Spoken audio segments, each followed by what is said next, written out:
सलामु अलैकुम। आज हम इंशाअल्लाह गुस्ल के मुताल्लिक कुछ अहकाम पढ़ेंगे। गुस्ल कब फर्ज होता है और गुस्ल का तरीका क्या है।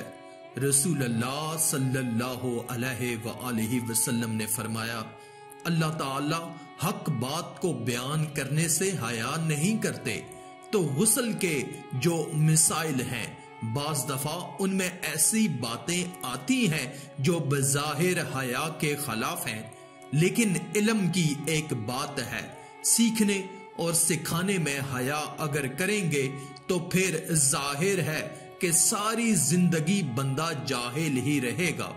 और गुस्ल के मिसाइल सीखना इसलिए जरूरी है कि गुस्ल जब फर्ज होता है, जब तक मुकम्मल गुस्ल ना हो तो आपकी नमाज नहीं होती।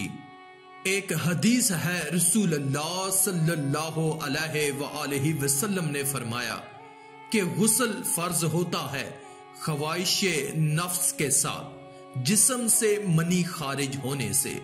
मर्द पर गुस्ल उस वक्त फर्ज होगा जब उसके जिस्म से शहवत के साथ मनी खारिज हो। शहवत पैदा होने से अगर किसी मर्द या औरत को सिर्फ रतूबत खारिज होना शुरू हो जाए, इससे गुस्ल फर्ज नहीं होता जब तक मुकम्मल शहवत पूरी नहीं हो जाती और मनी खारिज नहीं हो जाती, चाहे एहतलाम की सूरत में हो चाहे किसी भी तरह से हो। मर्द के साथ क्योंकि ये बहुत ही ज्यादा होता है, नाइट फॉल की सूरत में मर्दों पर यह सूरत बहुत ज्यादा फर्ज होती है। जैसे ही बलोगत होती है तो एहतलाम शुरू हो जाता है, जबकि ख्वातीन में ये वाले गुस्ल की सूरत बहुत ही कम होती है कि उनको नाइट फॉल हो गया हो और इस तरह से गुस्ल फर्ज हो। हजारों में से किसी एक औरत के साथ ऐसा होता है। एक सूरत तो यह है गुस्ल फर्ज होने की। दूसरी सूरत क्या है कि जब इंसान अपनी जोजा के साथ मिलाप करे और इंटरकोर्स हो जाए, चाहे इस सूरत में डिस्चार्ज दोनों में से कोई हो या ना हो, लेकिन दोनों पर गुस्ल फर्ज हो जाएगा, मर्द पर भी और औरत पर भी। मर्दों के गुस्ल में एक चीज ये भी है कि अगर आपने रात को नींद की हो और सुबह आप उठे और आपने कपड़ों पर निशान देखा, अब आपको ये पता नहीं चल रहा है कि ये मनी का निशान है या मजी का है, तो भी आप पर गुस्ल करना फर्ज है। यही समझा जाएगा कि आप ख्वाब में डिस्चार्ज हुए हैं। औरत पर कब गुस्ल फर्ज होता है, इसकी एक और सूरत यह है कि जब ख्वातीन को अयाम आना बंद हो जाते हैं, हैज और नफास से पाक हो जाएं, तो भी उन पर गुस्ल फर्ज है। ये तो गुस्ल की फर्जियत के मुताल्लिक अहकामात थे। कुछ चीजें ऐसी हैं जिनमें गुस्ल सुन्नत है, फर्ज नहीं है। जुम्मा के दिन गुस्ल करने की रसूलुल्लाह सल्लल्लाहु अलैहि वसल्लम ने बहुत ज्यादा ताकीद की है। सुन्नत की दो किस्में हैं, सुन्नत मुअक्कदा और सुन्नत गैर मुअक्कदा। मुअक्कदा वो होती है जिनको अगर छोड़ने का कोई मामूल बना ले तो गुनाह का खतरा है और ऐसा शख्स काबिले मलामत है, उसे शरीयत मलामत करती है, बुरा भला कहती है। तो गुस्ल सुन्नत मुअक्कदा है, हफ्ते में एक मर्तबा किया है, जुम्मे के दिन किया हो या किसी भी दिन। जो मुसलमान हफ्ते में एक दफा भी नहीं नहाता, वो कितना ही नीट एंड क्लीन हो, मगर शरीयत की नजर में वो काबिले मलामत है, उसे ताने देने चाहिए कि शर्म नहीं आती, मुसलमान हो मगर रहते हो भंगियों की तरह। इसकी दलील में रसूलुल्लाह सल्लल्लाहु अलैहि वसल्लम ने फरमाया कि हर मुसलमान पर लाजिम है कि वो हफ्ते में कम अज कम एक मर्तबा गुस्ल करे। हर मुसलमान पर लाजिम है, चाहे उस पर गुस्ल फर्ज ना हो। और किस दिन बेहतर है? जुम्मा के दिन। नबी करीम सल्लल्लाहु अलैहि वसल्लम ने हुक्म दिया है कि जुम्मा के दिन गुस्ल किया जाए। गैर मुस्लिम जब इस्लाम कबूल करता है तो उस वक्त भी उसको गुस्ल करना सुन्नत है। जब आप मुर्दे को नहलाते हैं, जो मुर्दे को नहलाए उसके लिए भी खुद गुस्ल करना अफजल है, सुन्नत अमल है। ईद के दिन गुस्ल करना सुन्नत अमल है। तो ये वो तमाम मौके हैं जिन पर गुस्ल करना रसूलुल्लाह सल्लल्लाहु अलैहि वसल्लम की सुन्नत है। गुस्ल का तरीका क्या है? गुस्ल में 3 चीजें फर्ज हैं।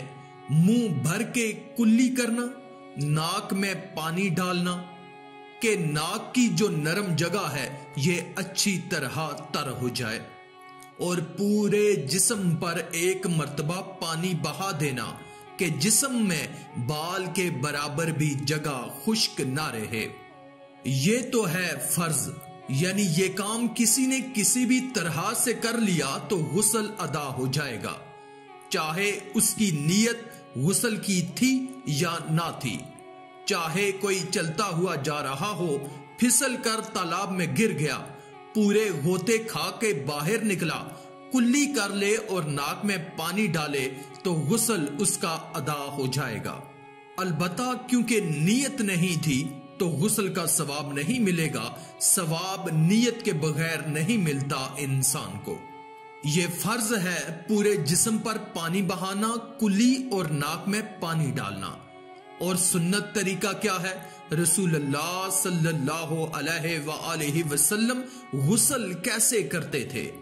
सुन्नत तरीका जो इख्तियार करना चाहिए वो तरीका ये है कि जब आप गुस्ल के लिए बैठते हैं तो सबसे पहले वो जगह धोएं जहां पर निजासत और नापाकी लगी हुई है।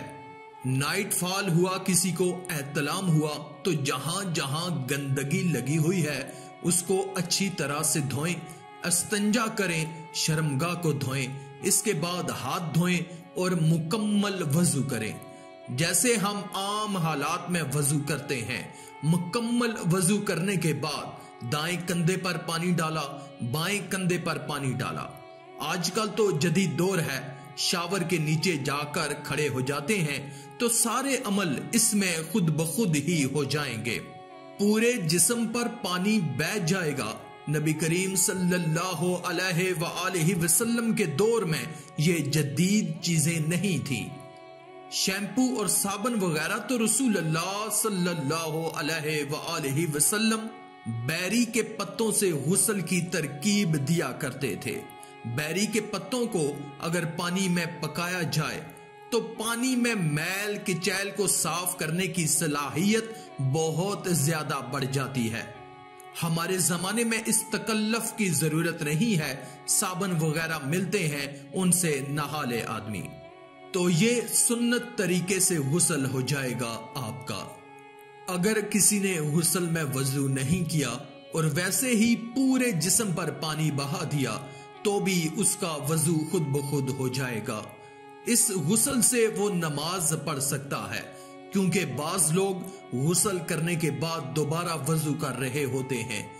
उसकी जरूरत नहीं है, क्योंकि जब गुस्ल करते हैं तो वजू वाले एज़ा उससे खुद ब खुद धुल जाते हैं। तो दोस्तों ये है गुस्ल का मुकम्मल तरीका। वजू कैसे टूटता है? जिन चीजों से गुस्ल फर्ज हो जाता है उन चीजों से हर सूरत में वजू टूट जाता है। इसके अलावा भी वजू टूटता है कि निजासत जिस्म के किसी भी हिस्से से खारिज हो जाए या निजासत निकल के बह पड़े। अगर कज़ाए हाजत की जगह के अलावा किसी भी जिस्म के हिस्से से निजासत या खून वगैरह जब तक निकल कर बह नहीं जाता उस वक्त तक वजू नहीं टूटेगा। वजू का क्या तरीका है? सबसे पहले दोनों हाथों को धोया जाए, 3 दफा कुल्ली की जाए, मसवाक की जाए, 3 दफा नाक में पानी डाला जाए, पूरे चेहरे को पेशानी जहां से शुरू हो रही है और थोड़ी के नीचे तक, और एक कान की लो से दूसरे कान की लो तक 4 अज़ा वजू में धोना फर्ज है। 1 चेहरा, नंबर 2 बाजू, नंबर 3 सर का चौथाई मसा करना और नंबर 4 पांव को धोना। इसकी दलील कुरान मजीद में है। अल्लाह पाक फरमाते हैं, ईमान वालों, जब नमाज का इरादा हो तो अपने चेहरों को और अपने हाथों को धो, सर का मसा करो और पांव को टखनों समेत धो। दोस्तों, आज की इस वीडियो में था बस इतना ही। उम्मीद है कुछ ना कुछ आपको इस वीडियो से सीखने को मिला होगा। तो इस वीडियो को एक बार शेयर कर दें ताकि मजीद दूसरे लोग भी अपनी गलतियों को दूर कर सकें।